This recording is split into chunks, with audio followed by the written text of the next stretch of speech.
Os bosques de Viena, cantados por poetas, estimados por todos, amados com ternura. Essa joia natural, esse pulmão verde por pouco não foi destruído 150 anos atrás.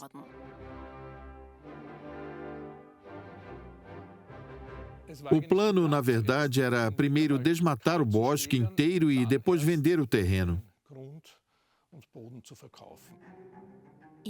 No fim do século XIX, o Império Austro-Húngaro está na virada entre monarquia e o Estado moderno. Os órgãos administrativos estão prensados entre ideais novos e antigos. Alguns funcionários públicos são acusados de corrupção. Empresas privadas e pensadores zelosos se digladiavam por um patrimônio inestimável. Podemos dizer que ele foi o primeiro ambientalista moderno da Áustria. Schöffel ganhou muitos inimigos. Ele foi ameaçado. Os direitos civis modernos reescreveram totalmente as regras do jogo. Ele estava sempre um passo à frente. Ele trabalhava muito com esse conhecimento insider, pode-se dizer também um conhecimento de quem fiscaliza. Por volta de 1870, desenrola-se às portas de Viena um caso rumoroso como nunca teria sido possível antes. E o herói dessa história é um oficial aposentado de patente baixa do Império Austro-Húngaro. E por isso, Josef Schöffel é o herói dos bosques de Viena. O crime ambiental dos Habsburgos.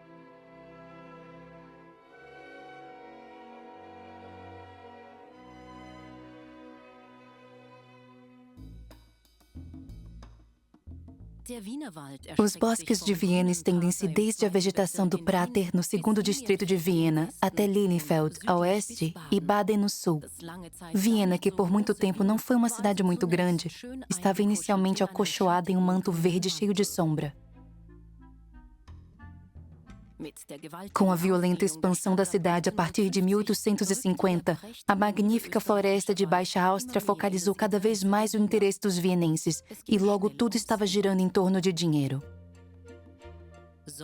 Viena devia perder seu cinturão verde a portas fechadas pela decisão de meia dúzia de empresários. É quando entra em cena Josef Schöffel, o salvador dos bosques de Viena. Na sua terra natal, Modlin, muitos lugares homenageiam esse homem que conquistou sozinho toda uma região. Para a Baixa Áustria, para os vienenses e para a proteção ambiental. No início da década de 1870, ele foi decisivo para que se tomasse medidas que até hoje marcam a qualidade de vida dos habitantes de Viena e da Baixa Áustria. Ele era um primeiro-tenente da reserva do exército. Na verdade, ele não tinha nenhum cargo político e sua única intenção era passar o fim da vida aqui. Porém, o Ministério da Fazenda tinha a intenção de desmatar os bosques vienenses e, em 1870, foi decidido que um décimo dessa floresta, o bosque de Anninger, com 5.000 hectares, seria derrubado. Foi o que Schöffel quis impedir, pois Modlin fica exatamente do lado de Anninger, de Hindenburg e Vorderburg também. Ele, então, se empenhou para denunciar os motivos escusos por trás dessa devastação, como ele a chamou, e lutar contra isso.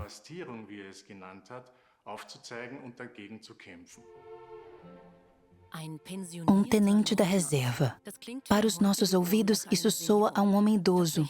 Na verdade, porém, Schöffel não tinha nem 40 anos quando começou suas iniciativas em defesa dos bosques de Viena. Uma grande parte do exército ficava sem serviço em tempos de paz, independentemente da idade. Assim, Schöffel tinha tempo para se dedicar aos seus interesses, que eram as ciências naturais, literatura, escrever e ler jornais. Como cidadão bem informado, Schöffel suspeitava fortemente que as derrubadas em Modlin eram só um experimento para gradualmente transformar todo o patrimônio florestal em dinheiro. Assim, Schöffel entrou para a política em Modlin por causa dos bosques de Viena, e sua carreira política se estendeu quase até 1910, isso é, por quase 40 anos. Ele foi prefeito do município de Modlin, deputado estadual e deputado imperial. É claro, essa carreira política fez dele alguém importante e, em especial, um grande formador de opinião do Império Austro-Húngaro. Mas quais eram os meios pelos quais um agitador antes desconhecido conseguiu exercer tanta influência? Os adversários do outro lado eram infinitamente mais poderosos. Autoridades ministeriais, a Casa Imperial, sistemas arraigados de monopólios e favorecimentos, uma cultura nada transparente de negociatas e os interesses econômicos de uma metrópole em pleno florescimento.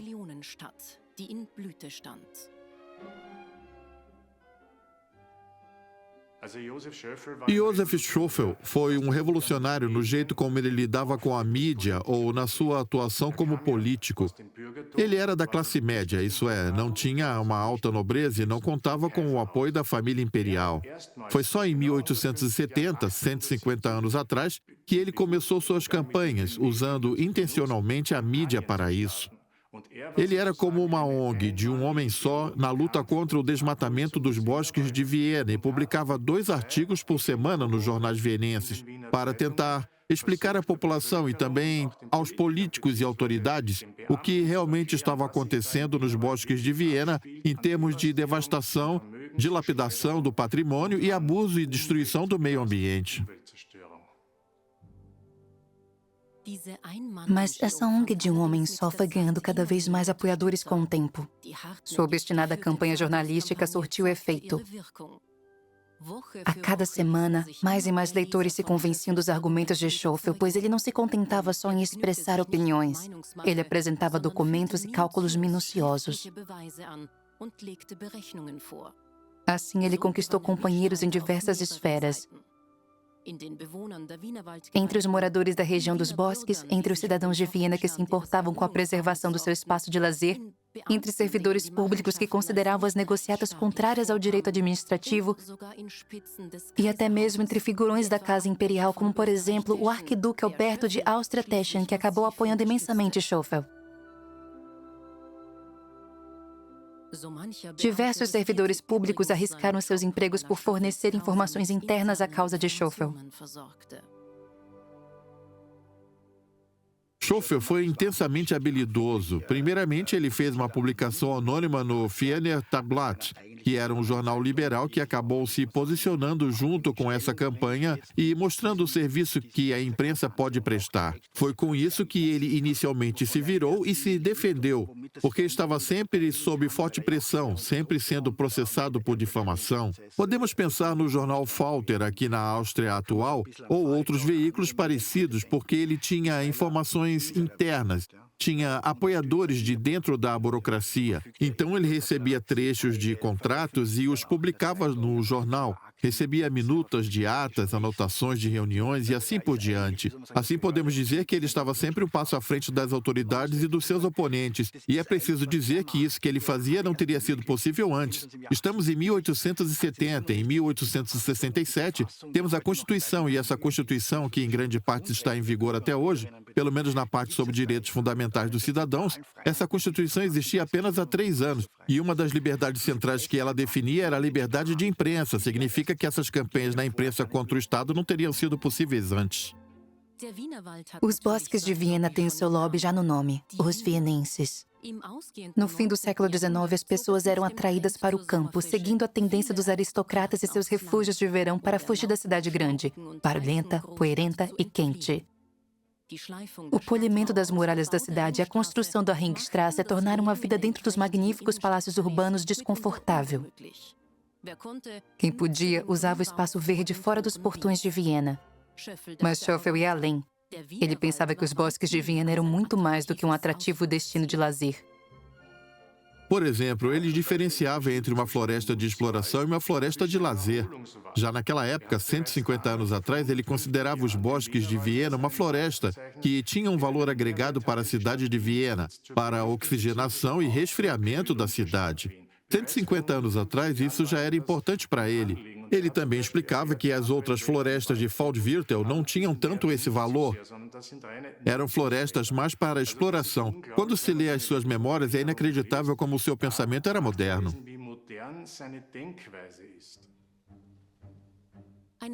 Uma visão que na época ainda não estava consolidada na consciência de todos. Os Habsburgo, por exemplo, associavam os bosques de Viena principalmente a caças por esporte. Naturalmente, isso é um luxo, algo que deve ser limitado em tempos de crise. Essa era a perspectiva míope do caçador esportivo. Depois das guerras de meados do século XIX, que foram guerras com muitas perdas e imensamente caras, o imperador Francisco José estava com dívidas enormes e pensou que seria uma boa ideia vender uma parte dos bosques de Viena ao dono de uma grande madeireira. Foi um certo senhor chamado Moritz Hirschel que comprou um quarto dos bosques de Viena e inclusive recebeu a autorização para a derrubada. Por trás disso estava a ideia de praticamente mostrar à população que os bosques de Viena não existiam mais e, por isso, podiam ser vendidos, porque não tinham mais valor de lazer para a população. As medidas de desmatamento da época de Josef Schöffel e Moritz Hirschel fizeram com que partes dos bosques de Viena fossem completamente devastadas. Ninguém se importou em deixar que nova vegetação nascesse, e esse desmatamento completo também expôs o solo à erosão. O humus foi varrido pelo vento ou lavado pelas chuvas. E, especialmente aqui na parte norte dos bosques, em Flusch, apareceu o arenito seco e árido, a argila também, onde nenhuma vegetação nova brota.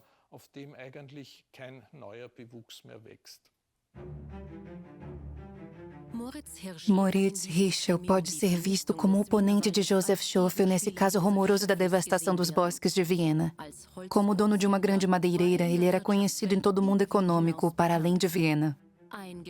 Um empresário entre tantos que, naquela conjuntura de crescimento, agarrou uma oportunidade de sucesso e enriquecimento.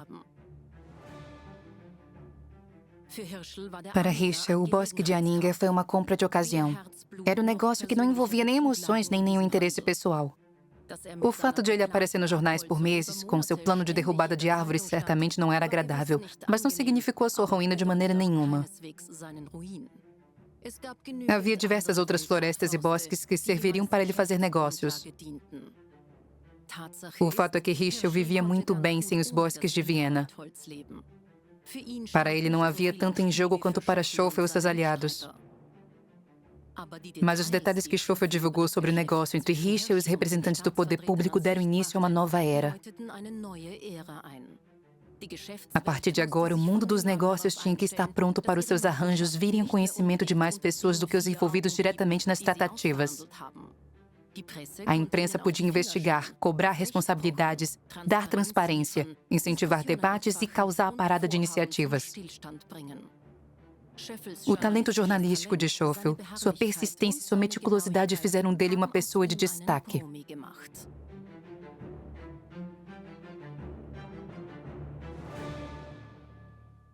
Depois da salvação dos bosques de Viena, ocorrida em 1872, Schöffel foi nomeado prefeito pela Câmara Municipal de Mödling. Ele nem se candidatou, foi simplesmente nomeado prefeito. E aceitou essa eleição sob a condição de ter poderes para pôr ordem nesse chiqueiro aqui de Mödling, como ele mesmo disse. Assim, ele pôs a Câmara diante da seguinte opção: ou vocês me dão poderes para reformar as escolas, reformar o foro, construir um hospital, pôr ordem nas vias públicas, pôr ordem no canal, ou então eu não me torno prefeito. A Câmara Municipal aceitou essas condições por unanimidade, bancando a aposta de dar poderes totais a Josef Schöffel. A Câmara nem era mais consultada. Schöffel agora era o prefeito, uma organização de um homem só, e provocou muitas mudanças em Mödling. Os vereadores de Mödling mal puderam acreditar em tudo o que aconteceu aqui num período de 2 ou 3 anos. Mödling é um dos poucos subúrbios de maior porte que tem uma relação forte com os bosques de Viena. Por muitos séculos, os bosques de Viena tinham bem pouca ou nenhuma ocupação humana. Praticamente não existiam estradas, só se andava lá a cavalo ou a pé. Antes dos Habsburgo, essa área servia como território de caça para a dinastia dos Babenberger. No entanto, é claro que havia aldeias, especialmente nos cruzamentos de estradas importantes, por exemplo, Burgersdorf, mas também havia muitas outras, como Leopoldsdorf.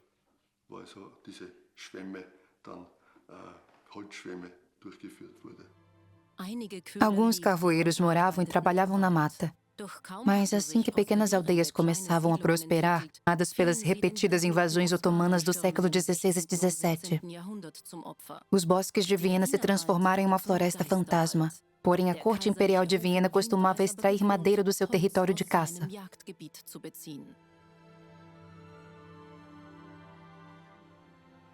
Isso estimulou Maria Teresa a colonizar a região com artesãos de zonas vizinhas, e isso aparece no nome das aldeias, como Tirolenhof, de Tirol, e Schwavendorfer, de Suábia, e muitos outros. Mas também foram trazidos colonos da Estíria para que a extração de madeira pudesse florescer novamente. A ocupação estratégica foi um sucesso e trouxe mais do que apenas madeira, pois uma floresta que não é deixada intacta nem é totalmente derrubada precisa de um cuidado intenso.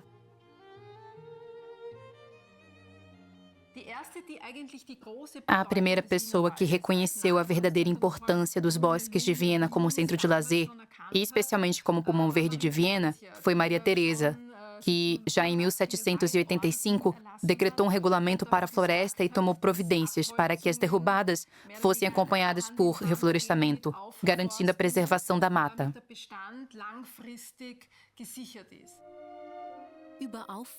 Hoje sabemos muito sobre reflorestamento e preservação florestal.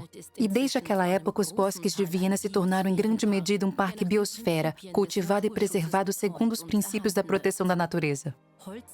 A extração de madeira é rigidamente controlada e muito restrita.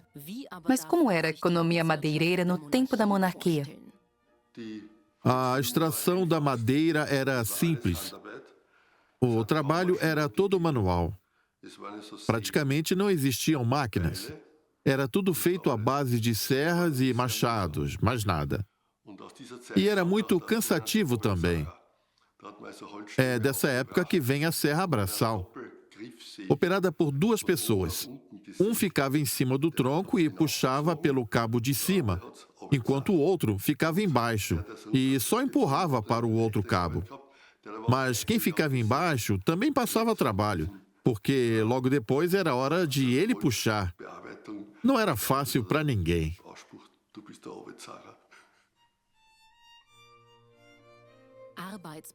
Cavalos de carga ajudavam a transportar histórias e tábuas pelo terreno acidentado. O destino, o rio mais próximo que pudesse ser usado para transporte fluvial. Nos bosques de Viena, que tem poucos corpos d'água, ficava tudo bem longe. Seguindo pelo rio Schwitzet, a corrente de transporte não era muito forte. Tem uma garganta grande lá, perto de Klausen-Leopoldsdorf. Era o último desfiladeiro. Ficava mais para cima nas montanhas porque, perto de Klausen-Leopoldsdorf, muitos rios se juntam e vinha madeira de toda essa bacia de captação. Essa madeira era conduzida pelo rio Schwechat, ou melhor, ela vinha flutuando por ele. De lá, era transportada até Viena para ser usada na construção e assim por diante. A demanda por madeira no tempo da monarquia era enorme. Viena estava em plena explosão no fim do século XIX. Havia um imenso afluxo de pessoas vindas de todo o império procurando trabalho. A indústria devorava quantidades nunca antes vistas de energia. Carvão e lenha alimentavam os motores do estilo de vida moderno. A madeira era a matéria-prima central do fim do século XIX. Por muito tempo foi lenha para queima. Imagine, na década de 1840, com aproximadamente 400 mil, 500 mil habitantes, as cidades precisavam de 1,6 milhão de metros cúbicos de lenha. Para se ter uma ideia do que isso representa, esse 1,6 milhão de metros cúbicos ao ano, imagine uma pilha de lenha de cerca de 1 metro de altura. Ela taparia mais que todo o centro de Viena.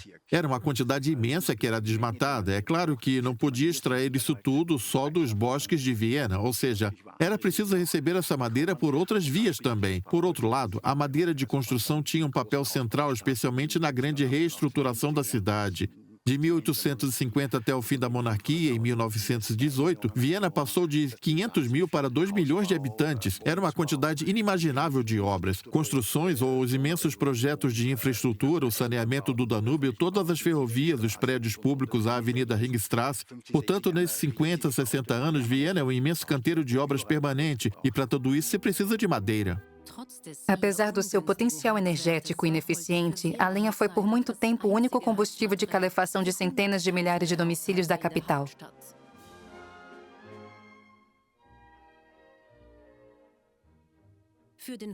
Então, os bosques de Viena nunca foram um fornecedor único do qual todos da Grande Viena dependiam. Nem a Casa Imperial sob o Imperador Francisco José I, nem as autoridades da administração imperial, nem os madeireiros poderiam convencer os outros de que os bosques de Viena não tinham outro valor além do econômico e eram uma floresta como qualquer outra.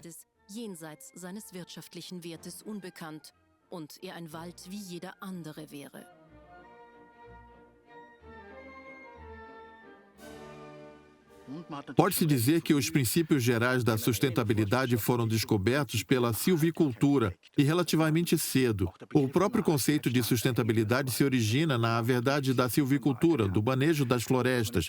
Foi com as florestas que se reconheceu que não se pode tirar mais do que se nasce, e isso causa danos incalculáveis. Assim, por um longo período, os bosques de Viena foram administrados dessa maneira. Além disso, os bosques de Viena também tinham, claro, alguns vilarejos. Não era uma mata virgem, mas era uma paisagem muito preservada. Já se conhecia o alto valor dos bosques de Viena, mas isso era simplesmente ignorado por razões comerciais. Esse calculismo a sangue frio pode ser imputado aos Habsburgo como um crime ambiental. E não da perspectiva de hoje, mas da perspectiva que se tinha já na época sobre a função biológica de toda a floresta. E, mais especificamente, sobre a posição que os bosques de Viena ocupavam.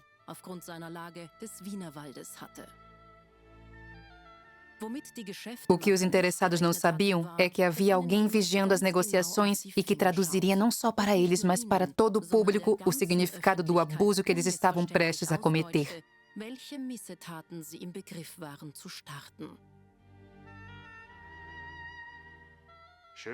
Como o primeiro-tenente do exército, Schoeffel era um homem muito minucioso, que também sabia lidar com dados financeiros. Em linhas gerais, foram 3 as coisas que ele apontou. Primeiro, a derrubada dos bosques de Viena se daria a um valor totalmente abaixo do mercado. Segundo, o método prejudicial, em que uma empresa era encarregada de desmatar, mas não de reflorestar. E terceiro, que a população não foi realmente informada sobre os planos que o governo, o Estado e a Fazenda tinham para a floresta. Porque na época essa floresta pertencia ao Ministério da Fazenda e era tratada exatamente como se fosse um imóvel ou dinheiro. A floresta só representava um valor financeiro. Não tinha valor biológico, valor como área de descanso ou para renovar o ar.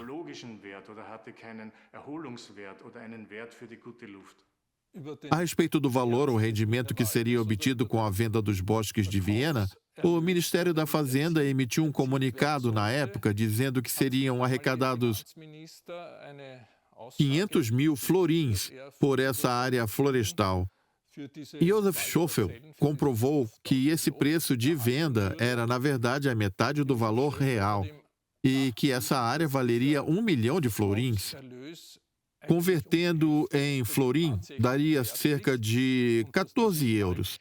Então, toda a parte dos bosques de Viena, que era propriedade imperial, isso é, do Estado, valeria 140 milhões de euros.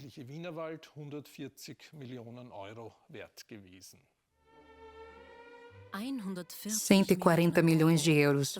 Talvez fosse aceitável para uma venda emergencial, mas não tem nenhuma proporção com o real valor dos bosques de Viena como consideramos hoje. Um valor que não cabe em contratos e balanços. Um valor que não rende lucros imediatos. Moritz Hirsch era um renomado madeireiro da monarquia, tinha realmente muitas conexões, de Bucovina até o Tirol, e em toda a monarquia, na verdade. Ele era um dos grandes players do setor madeireiro Nesse sentido, era até lógico encarregar alguém assim com essa área. Claro, Moritz Hirsch ofereceu um preço bem baixo por essa área. Por outro lado, com isso, o Ministério da Fazenda, que não entendia nada de madeira, podia se livrar da tarefa das derrubadas e dizer: nós fechamos um contrato global e Moritz Hirsch pode derrubar quantas árvores quiser. Porém, Josef Schofel apresentou cálculos de peritos que comprovavam que o preço que Moritz Hirsch pagou pelos bosques era apenas 50% do real valor de mercado, dando um aviso tanto ao capitalista Hirsch quanto às autoridades e técnicos do Ministério da Fazenda sobre qual seria a conduta correta.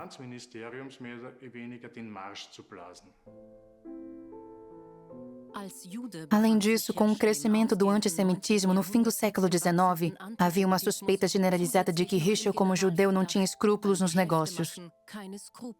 Um aspecto que talvez tenha representado um motivo extra para vários apoiadores de Schofel.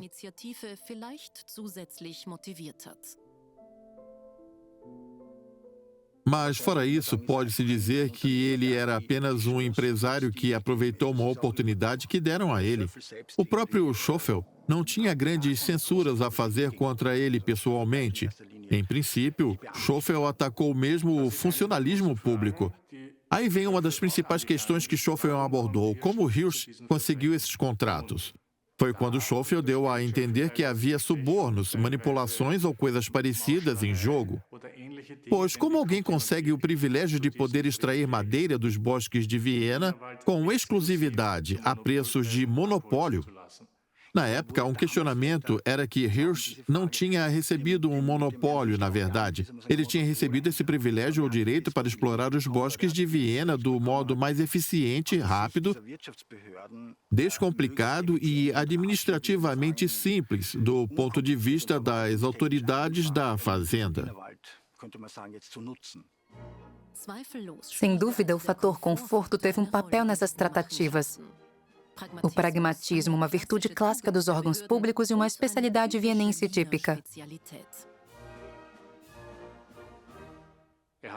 Ele revelou essas irregularidades e, em 1872, os contratos foram realmente rescindidos pelo imperador Francisco. A pedido pessoal do imperador Francisco José, os contratos foram rescindidos. Tudo está bem quando acaba bem. A persistência de Schofel e seus inúmeros artigos na imprensa acabaram fazendo dele o vencedor dessa partida. 1-0 para Mödling e uma derrota para a Casa dos Habsburgos. O prêmio da partida, os bosques de Viena perfeitamente preservados, é aproveitado até hoje pela cidade, pelo Estado e por todo o mundo vegetal e animal.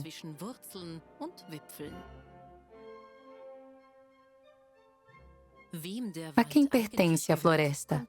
Isso depende de como se enxerga a ideia de propriedade. Se só olharmos para os contratos de compra e venda, surge um quadro diferente. Mosteiros e os Habsburgos eram os principais proprietários das florestas dos bosques de Viena. Uma grande parte era, na verdade, território de caça imperial, por isso é uma espécie de terra incógnita, especialmente o interior dos bosques, que é relativamente isolado da cidade. Muitas pessoas em Viena provavelmente nunca viram nada dessa parte por muito tempo. Era bastante inóspito, pelo menos essa parte interna. Portanto, inicialmente o imperador era o maior proprietário, mais tarde passou para o patrimônio do Estado. E também há os conventos, como o de Santa Cruz, que ainda são grandes proprietários. E depois vem os minifúndios, claro, mas a maior parte pertence primeiro à Casa Imperial como território de caça e depois ao Estado. O valor econômico dos bosques de Viena, no sentido que um proprietário rural o mediria, é calculado sempre com base na extração de matéria-prima. Além da madeira e de pequenas quantidades de carvão vegetal, os bosques de Viena guardam ainda outros tesouros. Sim, além da madeira, há diversas rochas que são utilizadas como pedras arquitetônicas até os dias de hoje. Exatamente na região onde estamos aqui, temos o arenito quartzanoso, um material de construção importante que era extraído para muros, igrejas, pontes, mas também para casas particulares. Temos uma dúzia de pedreiras desse material. É uma rocha típica dos bosques de Viena. Um pouco mais para fora, no flanco oeste da floresta, temos arenito calcário, que era extraído em Artgersdorf. Havia pedreiras imensas disso até o entreguerras. A igreja votiva de Viena foi feita com essa pedra, assim como outros prédios na Ringstrasse. Na região costeira também havia calcário que era extraído em Leitakalk. E até hoje existe uma série de jazidas de argila, Honesdorf, Wiersberger, para fabricar tijolos, ou também Mannesdorf, por exemplo, e Fonsendorf, Baden, era tudo jazidas de argila que eram exploradas por olarias. Essas jazidas de argila se estendiam até o Lagerberg, a rigor. Era tudo para fazer tijolos.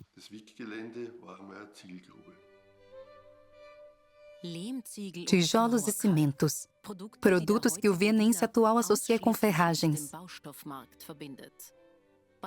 Quando se fala dos bosques de Viena, porém, ele pensa em casas paradisíacas, ciclismo, corrida, passeios com a família ou convidativos refúgios na floresta.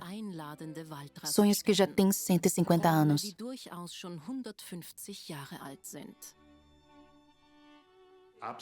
Era absolutamente atual e hoje nós admiramos que em 1870 ele já falasse sobre o papel da floresta no bem-estar e sobre o efeito de resfriamento, oxigenação sobre um espaço de descanso e relaxamento para os vienenses, que podiam passear ou fazer trilha aqui, ou simplesmente escapar da cidade grande. Como mito, a floresta tem muitas faces. Nos contos de fadas e histórias literárias, ela muitas vezes aparece como o último refúgio de existências desesperadas ou foragidos da justiça, como esconderijo de forças do mal. Quando foi que a floresta perdeu sua imagem de força natural, ameaçadora ou local de trabalho ingrato? Foi na primeira metade do século XIX que se chegou a uma definição ou redescobrimento dos bosques de Viena, com conteúdos que seguem atuando até hoje. Foi nesse sentido que os bosques de Viena foram investidos com os sentidos que, essencialmente, conhecemos até a atualidade. Por outro lado, os bosques serviam como contraste, como polo oposto à cidade grande, a cidade industrializada e em crescimento, praticamente a contraparte boa da cidade insalubre, e ao mesmo tempo era uma superfície de projeção, onde se dizia aqui ainda vive o passado remoto, a velha e boa Viena. Os bosques de Viena na periferia da cidade eram um desses lugares onde uma paisagem florestal se conciliava com a cidade grande, onde havia uma unidade harmônica, a paisagem que cerca a cidade de Viena. Viena acertou em cheio ao conservar seu cinturão verde.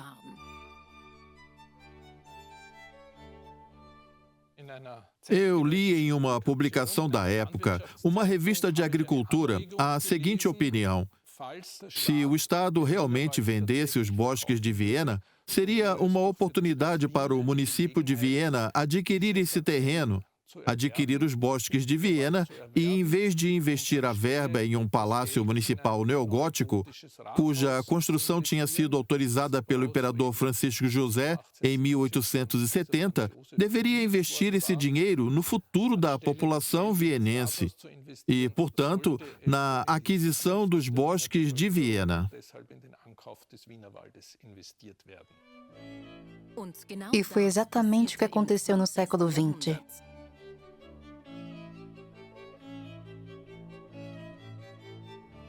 Nós ainda não encontramos a forma adequada, mas estamos prontos para, junto com o governo estadual, adquirir também a área de Bisamberg. Acima de tudo, almejamos adquirir as florestas do oeste até Breitenfeld, para os vienenses que buscam lazer. E, para isso, estamos investindo vários milhões ao ano para comprar terrenos dessa zona. O fato de estarmos comprando é a melhor proteção para essas áreas, porque nós poderíamos criar normas de construção para essas zonas de floresta e campo, mas muitas vezes acontece que, quando a fiscalização chega, já existe uma casa construída E aí já é tarde demais. Passa boi, passa boiada. Assim, com o fim da monarquia, provavelmente teriam caído as restrições que impediam que os bosques de Viena fossem trocados por dinheiro aos poucos. É preciso sempre haver um quadro regulatório para limitar o livre-arbítrio dos indivíduos. É por isso que hoje existe um plano diretor que contempla a proteção ambiental como um dos seus princípios fundamentais. Afinal, a Áustria ainda é considerada um dos grandes cimentadores da Europa Central. Os Schoeffer da nossa era não se cansam de lembrar isso. Os bosques de Viena são volta e meia passados por cima, diria eu. Houve urbanistas como Otto Wagner, que não deram a menor importância aos bosques nas suas plantas ou propostas de ampliação da cidade, embora na época eles já fossem protegidos. Mas, exatamente para uma metrópole em expansão, alguns não acham nada absurdo que os bosques de Viena entrassem nas reformas. Os preços dos imóveis teriam se ajustado com a expansão para o oeste nos terrenos mais valorizados e assim por diante. É preciso ter em mente que, sem a proteção, Viena teria crescido um pouco diferente de como é hoje. Menos na direção norte e leste e provavelmente mais para a direção oeste e sul. Para as ideias daquele tempo, não seria tão absurdo. Otto Wagner, que alcançou fama mundial como o arquiteto que marcou o Jugendstil na virada do século, se ocupou intensamente planejando a ampliação de Viena. Em 1893, ele venceu o concurso para um plano de reestruturação geral em Viena. Wagner assumia que Viena se ampliaria enormemente e chegaria a 4 milhões de habitantes. Sua visão era uma metrópole com bairros pré-projetados. Mas não chegou a tanto. Viena ainda hoje é marcada pela origem de vários bairros em antigas aldeias e nunca se tornou uma cidade mundial projetada em prancheta. Já o Cinturão Verde, a oeste de Viena, se tornou um bioma estimado por todos e cuidadosamente cultivado.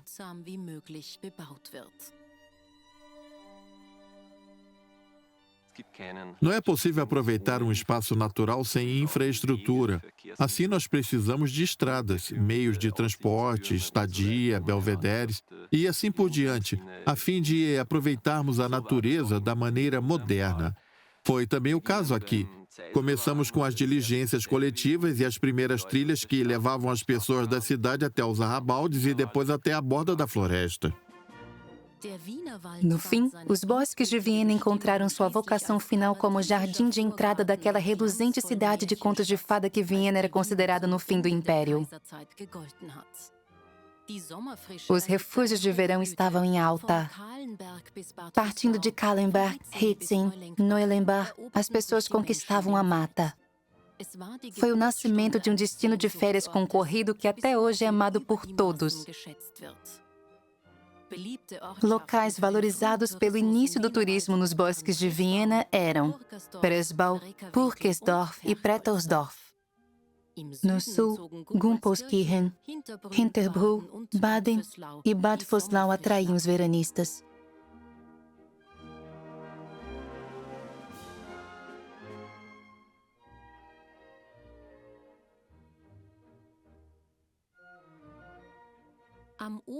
Na ponta de baixo, a demanda era por Nussdorf, Krenzing e Neustift.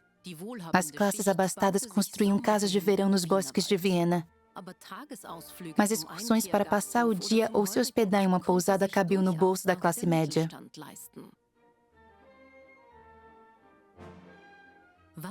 Hoje é difícil imaginar o que era o barulho e o mau cheiro na cidade, cheia de carroças e canteiros de obras.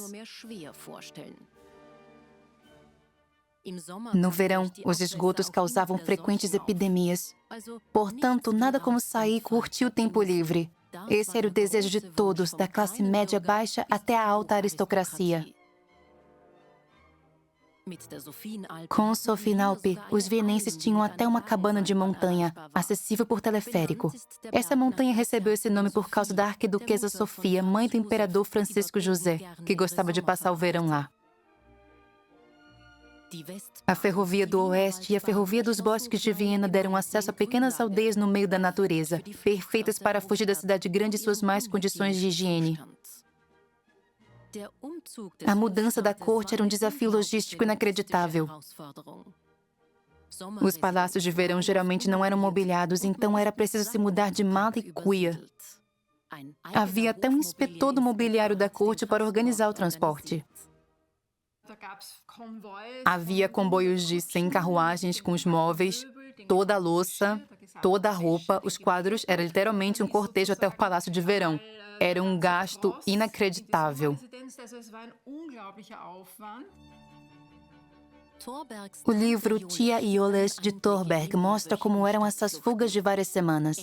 No fim de junho, passaram dias fazendo as malas. Louça para café, talheres para salada, vassouras, pano de limpeza. Tudo tinha que ser levado. Os empregados da casa estavam ocupados embalando tudo e os patrões precisavam comer no restaurante enquanto isso. Com uma rápida viagem, os veranistas trocavam a poluição urbana pela arejada atmosfera da floresta, o ruído de ferraduras pelos pios dos pássaros e o cheiro de excrementos pelo perfume das flores. Carros puxados a cavalo buscavam os hóspedes e sua bagagem na estação de trem. Quanto mais rico o hóspede, mais longa a estadia. Os nobres mandavam a criadagem na frente e só ocupavam suas mansões de verão quando elas já estavam arrumadas. Outros alugavam uma casa por toda a temporada e a classe média ocupava pousadas e hotéis.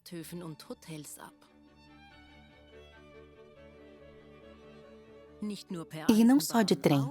Os vienenses se dirigiam aos bosques de Viena também com um novíssimo automóvel. Vindo de Grinzing, foi planejada uma rodovia pavimentada, poupando a paisagem natural. Subiria só até Kobenzau para não estragar a vista. A estrada foi construída em 1905, em etapas, e depois foi ampliada, na época do estatismo, como programa para sanar o desemprego em massa. Com 15 quilômetros, a Hohenstrasse, como é chamada, é até hoje a estrada mais longa de Viena, indo de Leopoldsberg até Neuwaldeweg, uma rota essencial para quem vai passear. Tudo isso se deve ao cabeça dura que enfrentou duramente a privatização esboçada pelos Habsburgos.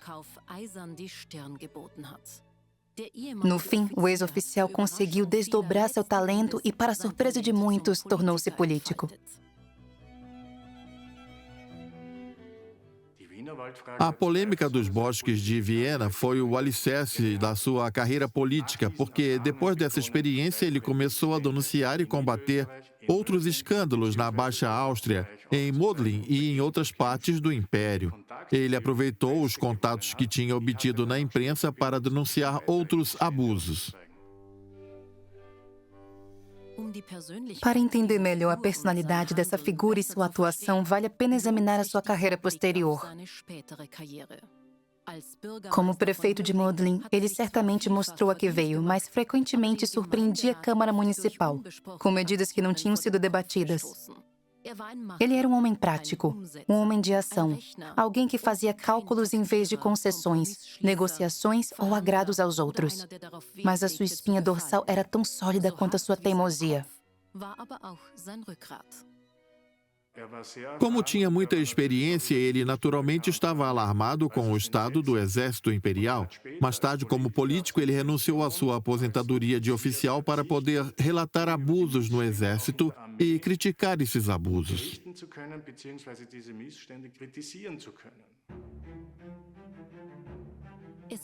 Foi preciso figuras como ele para que a Áustria do fim da monarquia fizesse a virada rumo à constitucionalidade, à liberdade de imprensa e à participação dos cidadãos. Podemos dizer que Schoeffel empreendeu uma luta contra o capital, porque ele achava que floresta, ar, são valores que não são explicados e valorizados pelo capitalismo, mas coisas que ficam fora da alçada dele. O processo Schoeffel demonstrou muita coisa, demonstrou como é importante a liberdade de imprensa, como a questão ecológica é importante, como é importante que alguém fiscalize as privatizações.